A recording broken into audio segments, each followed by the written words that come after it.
I'm Michael Tamblyn, CEO of the global ebook store Rakuten Kobo.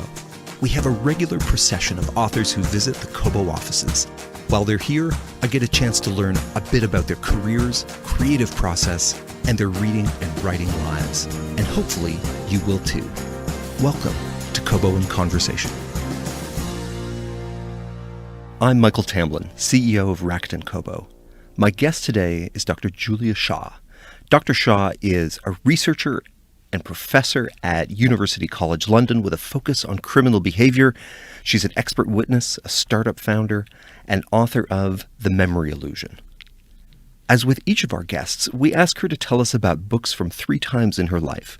The book that had the biggest influence on her childhood, the book that was most formative for her as a writer, and the books that were central to her most recent writing. Along the way, we'll be asking her about her own latest book, Evil, the science behind humanity's dark side. Dr. Julia Shaw, welcome to Kobo. You start this book with an evil empathy exercise. Tell us why evil empathy is important. So the exercise I do is to get you to think about the worst thing you've ever done. And that can be anything from cheating to stealing something to doing something maybe more violent. But assuming that everybody knew about this thing you did, whatever it was, and defined you by it and called you names arising from it. And I think that all of us would say that that can't possibly explain us in our complexity. So that one word, whatever it is insufficient to describe who you are as a human being. And yet we do this to other people all the time. And so we call people things like murderer when they've made the decision to murder someone once. Or we call someone evil because they have done things that we disagree with. And it's a label that we use almost exclusively for other people. And it's trying to simplify really complex issues in a disparaging way. And so we just need to be very careful that we don't use these labels to oversimplify the world around us. You also called it something that I hadn't thought of, but probably should have, which was someone in the world thinks you are evil right now. Mm-hmm. And that was a moment of deep introspection for me, but almost certainly true. Yeah, I mean, whether it's because you're not heteronormative, so you, let's say, don't have a heterosexual lifestyle, or because of how you eat, or because you're religious, or you're the wrong religion, or you're not religious, I mean, or you work in banking and you sort of have, quote, your priorities not the right way around. I think there's certainly someone in the world who thinks that you are evil or certainly have a problematic lifestyle at the very least. And so I guess it's the idea that Nietzsche also put forward is that evil is something that's created when we label something evil. It's an almost purely subjective construct that we treat as if it were objective, but it's really not. So you come into the notion of evil as a researcher, as a clinician in criminal psychology, a specialization in false memory. You live, as you describe it, in the world of monster hunting. How did you find yourself here? I found myself here. So I'm not a clinician, just to be clear. Okay. I'm exclusively a scientist, and I work on cases as an expert, but I don't actually do therapy with anyone. Okay. And I find it fascinating to see how people discuss the concept of evil. So in many ways, the reason I wrote this book is because I was teaching a criminology class on, well, I called it evil. And it was effectively trying to pick up all the, if you will, hot topics that students in third year really actually wanted to talk about. So these were students in criminology and psychology who had learned a lot about the theories, and they'd learned a lot around the constructs that might lead to bad behavior, but they hadn't really talked about like serial killers. They hadn't talked about terrorists. They hadn't talked about the things that we'd cover in the news, effectively. And I wanted to give them a space to do that and to critically evaluate it. And the conversations that came out of that and the discussions and the sort of crumbling of worldviews and rebuilding of them was so interesting that I wanted to bring that experience to a much wider audience. And I just think it's a really important thing that we as humans do and we reflect on a regular basis. You kick the whole book off with what may be the most illuminating question in modern ethics. Would you kill baby Hitler? And that sounds like the perfect way to kick off a seminar, filled with students who are interested in grappling with these issues. What does that question shine a light on when talking about evil? I think it shines a light on how we think about whether people are born evil, or, again, I feel like whenever I use the word evil, I use in inverted commas because I think we should really stop using the label because it's practically meaningless, or at the very least not scientific and not interesting, and sort of, it casts a veil over the nuances that are much more interesting. But with the baby Hitler question, which seems to come up a few times a year, some famous person says it, or it trends on Twitter, or something happens. I've obviously been missing parts of Twitter. Oh, really? The baby Hitler talking part of Twitter. Yeah. Oh, yeah, no, it's come up quite recently as a hugely controversial statement in a hugely controversial context. But what I think it says is that if you say, yes, I would go back in time and kill baby Hitler, then what you're really saying is, I think people are born with the brain of this thing we call evil. And if you say no, then you say probably it's either nurture or it's a mixture or it's more complicated than that. So, and I think that our brains tend towards simple answers, and we need to be very careful not to get lured into this idea that, we can pinpoint one thing, like psychopathy, and point at that and say, that's where evil is, because that's just never how it works. And through the rest of the book, you take this deep dive into each of the behaviors that we associate with inverted quotes evil, sadism, murder, pedophilia, war crimes, and in each you're trying to get past that generalization, that label, to the data, whether it's functional MRIs of brain activities or behavioral experiments or research surveys. But there were some surprising detours along the way. What is cute aggression? I think it's absolutely crucial when you talk about things we label evil that you don't just spend your whole time in the darkness. And by that I mean this book gets pretty dark. It is from one controversial taboo topic to another. And in between, I think you need to come up for air. And cute aggression is one of those breathers that helps you ease into constructs, ease into how we think about things, and take a bit of a break. Cute aggression is when you see something like an animal, like a puppy, and it's so cute, I just want to squeeze it, and you sort of get overwhelmed with this feeling of effectively aggression. And some people have this with babies. You want to pinch your cheeks really hard. You want to squeeze them really hard. It's the I could just eat you up feeling. Exactly.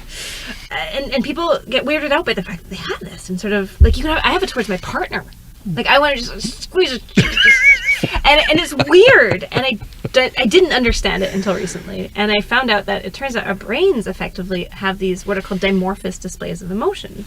And what's happening is that because we feel so much of one emotion, in this case cuteness or positivity, our brain shoots out the opposite to make sure that our brain doesn't short circuit.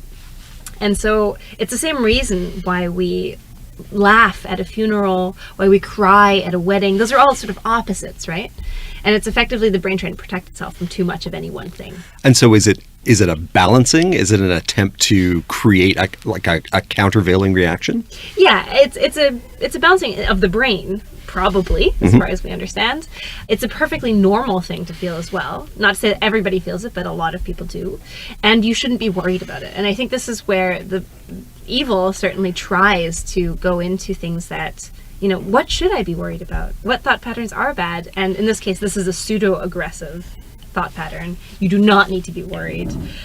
But if we then start looking at what aggression actually is, then we start getting into, from passive aggression via real aggression, sort of more physically manifest aggression, all the way up to murder and serial killers. There is a pathway in there that I think we underestimate, and I think is really important to visit and to see. And as you lay out that progression, active to indirect to passive, you can certainly see different parts of yourself in that. Aggression can be helpful at work. Anyone in a relationship of any kind can look at your checklist for passive aggression and see themselves in it pretty clearly. But there is a difference between those behaviors and someone who, as you say, spreads vicious lies or assaults people on street corners. Can you talk a bit about the dark tetrad and what that means? The dark tetrad is a cluster of personality traits that are associated with harm, effectively, with your ability as a human being to commit harm or to do harmful things to others. And it includes, actually the dark tetra has been expanded to be the dark triad was expanded to the dark tetrad. So it started as the dark triad and now is the dark tetrad. But effectively it's psychopathy, narcissism, Machiavellianism, and sadism. And on all of these, it's not that you need a diagnosis of psychopathy and narcissism, for example, to be high on, to fall into this cluster. It's actually that subclinical values, we call them. So when you don't quite meet a diagnosis for any of these, but you're high on all four, then you are seen as a high-risk person for dehumanizing others, because you're often lacking in empathy and your motivations are a bit distorted and you're more likely to do harm. Now, that doesn't excuse harm. So just because you're high on the dark tetrad doesn't mean that you are allowed to do bad things. It's still on you. You're still fully responsible, and it's still problematic. But it can help us to contextualize why some people are more prone to doing harm than others. Even at the end of that description, you state that it seems there is no such thing as an evil brain, an evil personality, or an evil trait. That when you look at them all close up, they're all messy parts of humanity. When you're lecturing about this, when you're talking to people about this, is that where hands shoot up? Is that a place where people get stuck? That it's messy? Well, that the absolutes that they're reaching for, it's like, hey, you've just given me 4 great kind of personality attributes and values that I should be able to score someone on. Surely if those numbers cross, then someone's evil, right? And we love that kind of easy explanation. And I think we if you look at some other writing on evil or evil related constructs, there is often this tendency to sort of point at one thing and be like, oh, it's low empathy, oh, it's the psychopaths, that's who's evil, those are the monsters in our modern society. And we love talking about psychopaths. I mean, they are modern day monsters. I mean, that is what they are. And I think they have as much fictional misinformation that's spread around what psychopathy actually is as any actually fictional creature. And so we need to deconstruct that and think more critically about it, not just say sort of, ooh, look, that's where the wrongdoers are. In talking about murder, you begin with murder fantasies. We all have them. Yours happen in airports. Mine involve inner city driving. But this quote of yours stood out for me. If your murder fantasies were deeper and you had less to lose, you might act on them too. Maybe the only difference between you and a serial killer is a fully functioning prefrontal cortex, enabling you to inhibit behaviors when others cannot. Killing is one of the strongest social prohibitions we have. Am I really just a poorly functioning prefrontal cortex away from a killing rage? Again, not quite that simple, but it does show the sort of, I mean, effectively it highlights the importance for seeing the context of our behavior. And it's really easy when things are good in our lives, when, you know, we're safe, when we're fed, when we don't feel threatened, to say, you know, to take the moral, to get on our moral high horses and say, oh, I would never do terrible things.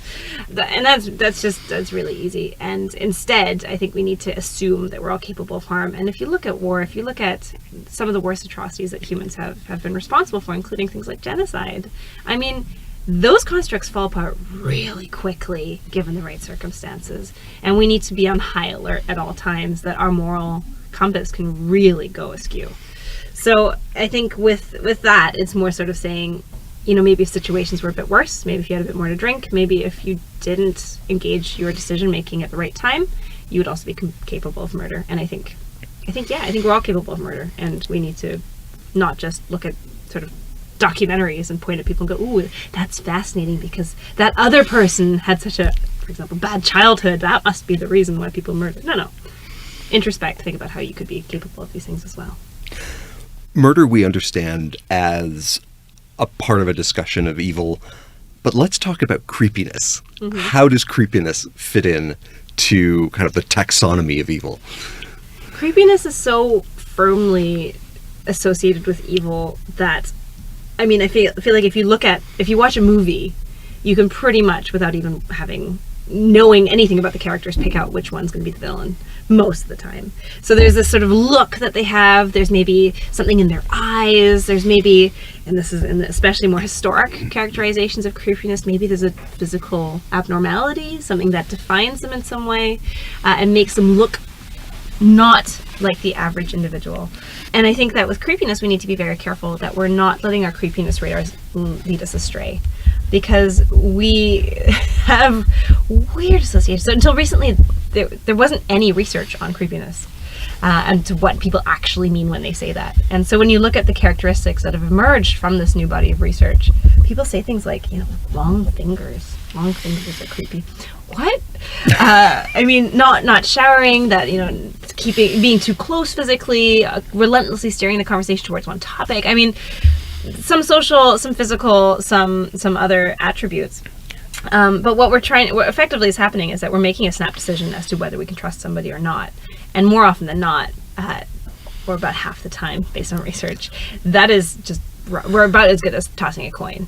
And that really surprised me, that we do, in fact, have almost no innate ability to detect whether someone is capable of a bad act, likely to commit one, where you might as well be tossing coins. There was a study that asked people to rate the trustworthiness of various faces, and the faces were either pictures of Nobel laureates or pictures of America's most wanted felons, and people couldn't tell the difference. And that speaks volumes about other things that are problematic with our society, that we don't know what Nobel laureates or who Nobel laureates are.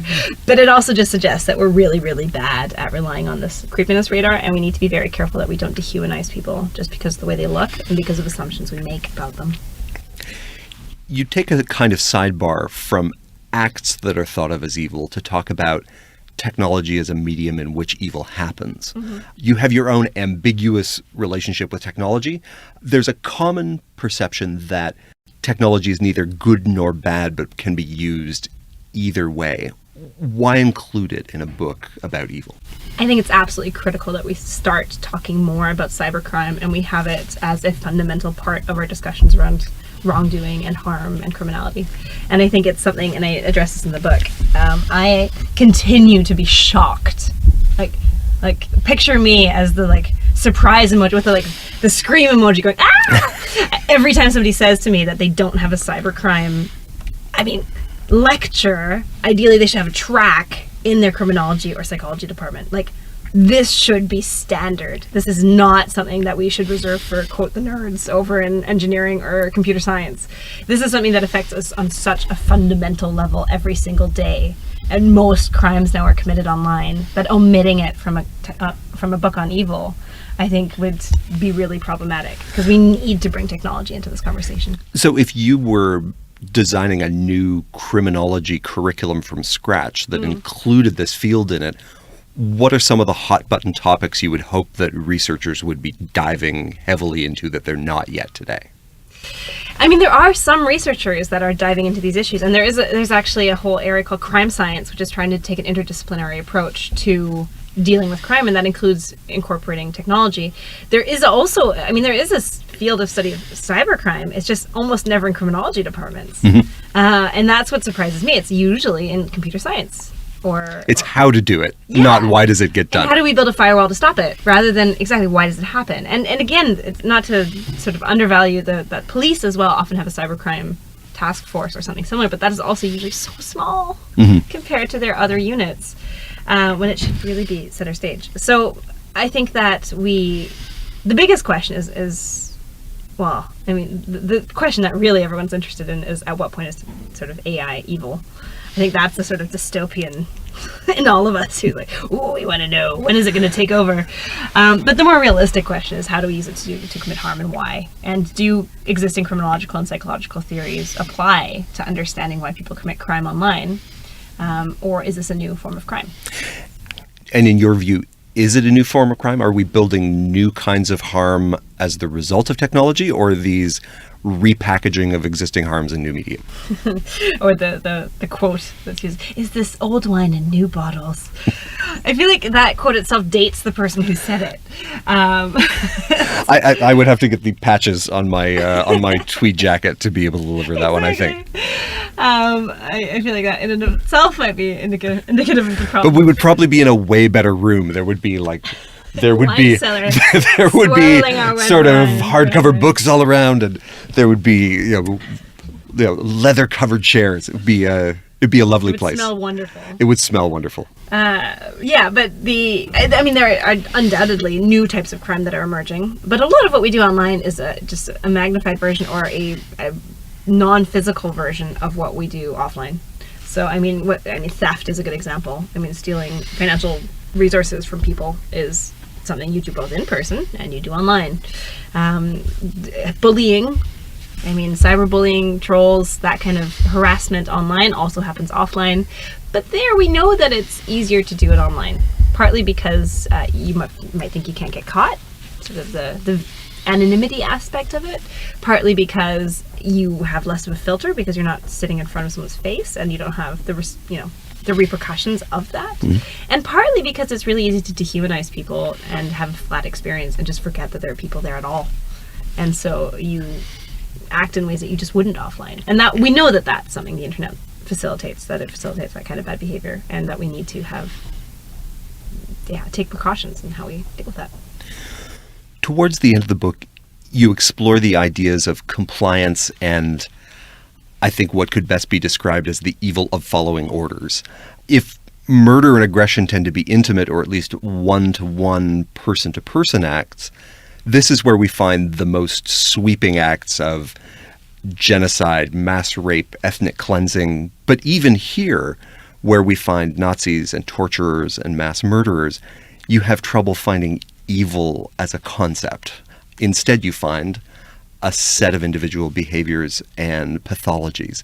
And that must be an area where people get stuck. That must be one of the places that you have to push through in your disassembly of the idea of evil. Can you talk a bit about that? I mean, that's why it's at the end of the book, is that I tried certainly to build up the narrative and the deconstruction of evil in such a way that I felt like, let's start with things that we're all familiar with. Let's start with sort of passive aggression in your relationships and wanting to squeeze cute animals, and then move slowly via sexual fetishes, move slowly via business structures and money, and finally end up at, if you will, the ultimate evil, which is, in my opinion at least, probably genocide, and which seems on the surface impossible to understand, but when you see who was involved, which is huge amounts of populations, suddenly feels a lot more relatable, because these are pretty normal people. And so it's more a question of how you can get swept up in a system that so vastly dehumanizes and destroys other individuals.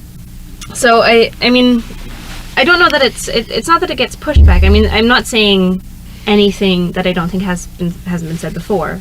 I said Hannah Arendt's work, I said Philip Zimbardo's work, Stanley Milgram. I mean, they're all in that chapter. It's almost sort of like the greatest hits of evil. It is, especially that one, because that is what a lot of people have focused on, because it is sort of the ultimate act. And I think we all have variations of the same basic take-home message, which is that we're all capable of this. We need to be very careful that we don't allow systems to flourish that allow us to outsource our morality. We are ultimately always responsible for the actions we engage in, but we don't, again, need to try not to overestimate yourself and assume that given a totalitarian regime, you would stand up against authority. You don't know that. But I think it's important to, if you are ever in that situation, not assume that, well, it's not really my fault, I'm just following orders. That is never going to be an excuse that is, I think, morally acceptable. You advocate for that personal vigilance on one side, and then on the other, throughout the book, a theme that returns, whether we're talking about serial killers, narcissists, or pedophiles, is the need to avoid dehumanization, of thinking of people committing these acts as other, as less human. Can you explain why that's so important in this book and maybe in your work in general? So writing this book was simultaneously one of the hardest things I've ever done and one of the most fun things I've ever done, because it really was a sweeping exploration of what I consider to be some of the most important topics in the world right now. And possibly, some of them, the question of what is evil and, how do we talk about it has been something that has fascinated humans for as far back as we can identify, I think.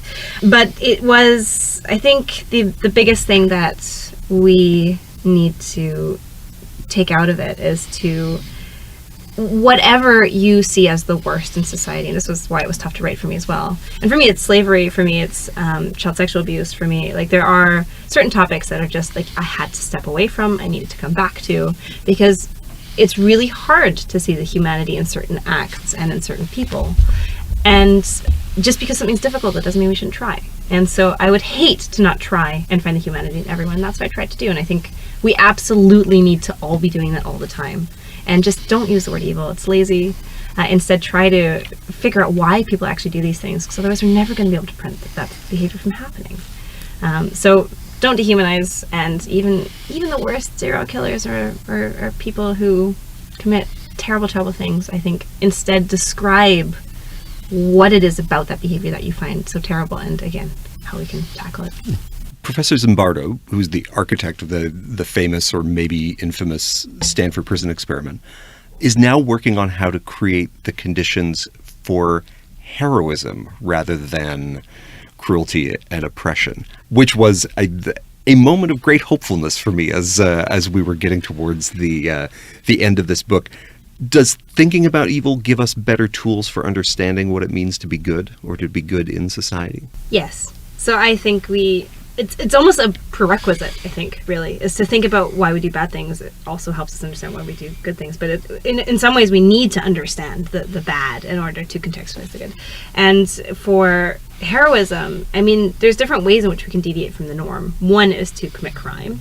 Another is to deviate and be extra helpful to the world and to have a really net positive effect. And that's what's Zimbardo. And I think that's what a lot of people who research evil ultimately come out with, is this... it is this hopefulness of, no, the world isn't a terrible place. This is just part of the human experience. We really need to talk about it, but this doesn't lead us to a place of despair.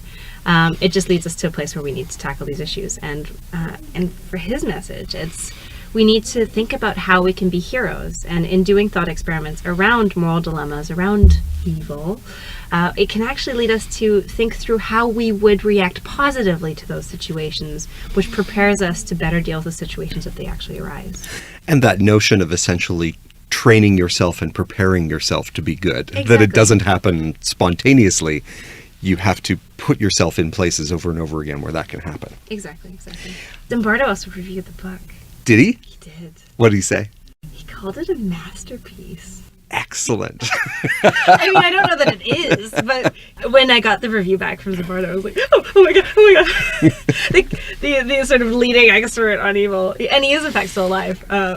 If that's a question, he is now older, but he reviewed it, and I was so excited. Did you send back and ask for like a signed "I survived the Stanford Prison Experiment" T-shirt, or because that would show you're really a fan?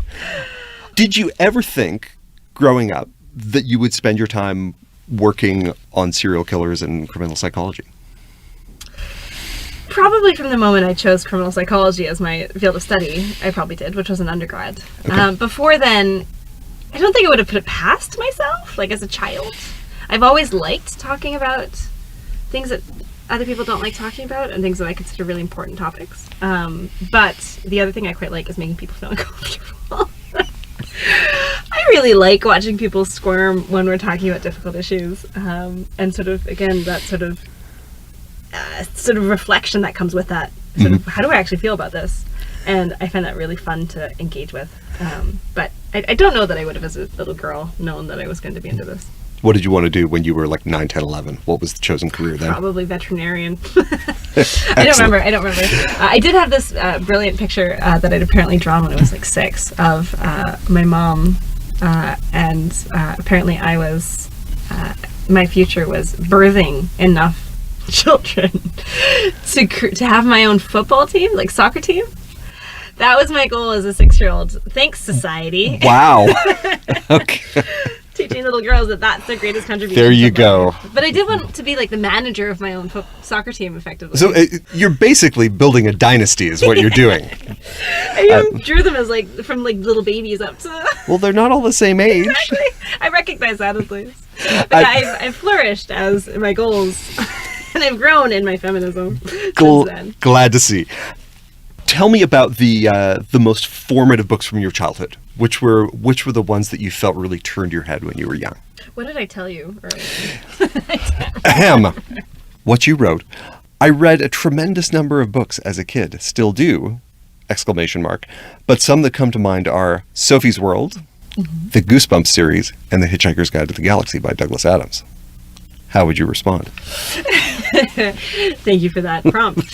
That must have been the email I sent you. Yeah, that sounds right. Yep. I really had to think about this because I don't have a an obvious book that comes to mind, which is why I needed the prompt. I read so much as a child. I mean, I read everything I got my hands on, and I actually had this whole system with my parents, and this may have helped, I don't know, where they would give me little toys every time I finished a book. I would get a pocket puppy. It's like a tiny, like, effectively a tiny dog, and every time but I'd also have to write a synthesis of that book to get it. So I'd have to, like, do a little review of the book to make sure that I'd actually read it. You had to work hard for a pocket puppy. I had a lot of them in the end. So, yeah, pocket puppies, that was my entry. Do you still have the reviews? I don't. But that was, I don't know if that helped to facilitate love reading or if I would have had it anyway, but I definitely accumulated a lot of puppies. In the process, things that I particularly liked reading were, I love the Goosebumps series, so in terms of thinking about things that scare us, I think I've never shied away from that topic. As an adult, I also really like the horror genre because I think it explores our fears and visualizes things that we're all afraid of in various ways, and I think that's really fascinating. With The Hitchhiker's Guide to the Galaxy, that was my introduction to science fiction, which I think for a lot of people probably is. And I love science fiction. Absolutely love science fiction, getting lost in worlds and futures and timelines and time travel and thinking about what the world could be, not just what it is. And then, yeah, Sophie's World, that was my introduction to philosophy. Because it's a book about a little girl who has to deal with ethical dilemmas and goes into a world of that. You spend a lot of your time as a researcher, as an expert witness, as a lecturer. What created the impetus to carve out time to write a book? Now, 2 books. When do you decide, yes, this needs to get packaged up and put between covers? So the first book, The Memory Illusion, I wrote partly because somebody asked if I wanted to, and I sort of thought, well, that sounds fun.